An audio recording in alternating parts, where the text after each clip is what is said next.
প্রথম আলোর শিরোনামটা একটা মিসলিডিং শিরোনাম। একটা শব্দ ইউজ করেছিল ওরা চক্র। চক্র বলতে কি বোঝাতে চাচ্ছে আমি জানি না। এখানে একটা বৈধভাবে কর্মী যাবে, কর্মীরা বিদেশে কাজ করতে যাবে, সেটা একটা প্রক্রিয়া। সেই প্রক্রিয়াতে এখানে বাংলাদেশ সরকারেরও কিছু করা ছিল না। দুই সরকারের মধ্যে যে এমওইউটা সাইন করা হয়েছিল সেখানে বলা ছিল বাংলাদেশ সরকার তাদের সম্পূর্ণ রিক্রুটিং এজেন্সিদের লিস্ট দেবে, সেই লিস্ট থেকে মালয়েশিয়ান সরকার সিলেক্ট করবে। সেখানে মালয়েশিয়ান সরকার 100টা সিলেক্ট করবে, তার মধ্যে ঘটনাচক্রে আমাদের 4 জন সদস্যের বা তাদের আত্মীয় স্বজনের নাম্বার 2, আমরা প্রথম আমাদের 4 জনের নাম দিয়ে 4 জনে কতজন পাঠিয়েছে দেখাবো। পরে একই নিউজে কিন্তু আরো অনেকগুলি এজেন্সির নাম যারা আছে তারাও একই প্রায় সমসংখ্যক রোগী পাঠিয়েছে। তো রমরমা ব্যবসা আমরা করতে করলাম, অন্যরা কি করলো না, তা কি হলো? মানে পুরো জিনিসটা মিসলিডিং এবং এতে করে একটা রং ধারণা তৈরি হয়েছে জনগণের মধ্যে। তো এখানে মনে হয় যিনি রিপোর্টটা করেছেন আর একটু সচেতন হলে, একটু সাবধান হলে।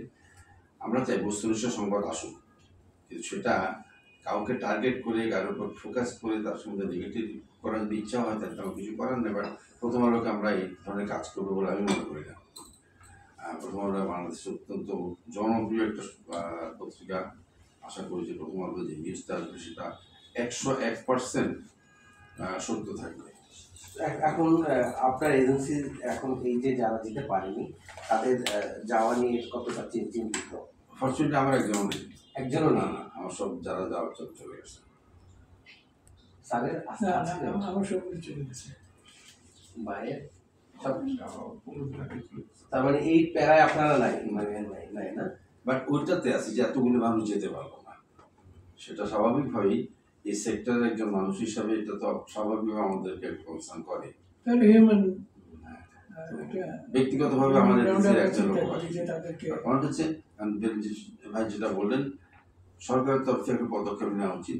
সরকার বাংলাদেশ হাই কমিশনের মাধ্যমে মালয়েশিয়ান সরকারকে জিজ্ঞেস করতে পারে, তোমরা ভিসা দিয়েছ, তোমরা সবকিছু করেছো, অ্যাপ্রুভাল দিয়েছো, এই ভিসা দিয়েছো, সবকিছু দিয়েছো, তার মানে তোমাদের প্রয়োজন আছে, তো এই লোকগুলি রেডি টু ফ্লাই। তোমরা 7 দিন 10 দিন 15 দিন এক্সটেনশন দিলে কিন্তু চলে যেতে পারে। এবং তারা গত 3 দিনের যদি ডেটাও নেন দেখবেন যে কী পরিমাণ প্যাসেঞ্জার গেছে এক্সট্রা ফ্লাইট দিয়ে। প্রত্যেকটা এয়ারলাইন যারা কুয়ালালামপুর সেক্টর অপারেট করেন, ঢাকা কুয়ালালামপুর সেক্টর অপারেট করেন, তার সবাই এক্সট্রা ফ্লাইট দিয়েছেন, চার্টার ফ্লাইট দেওয়া হচ্ছে। আমার এই এবং গতকালকে যে পিকচারটা ঢাকা বিমানবন্দরের, এতে কিন্তু দেখা যাচ্ছে আরো অনেকগুলি ফ্লাইট যাওয়ার মতো জনসংখ্যা আমাদের কাছে, প্যাসেঞ্জার আমাদের কাছে আছে।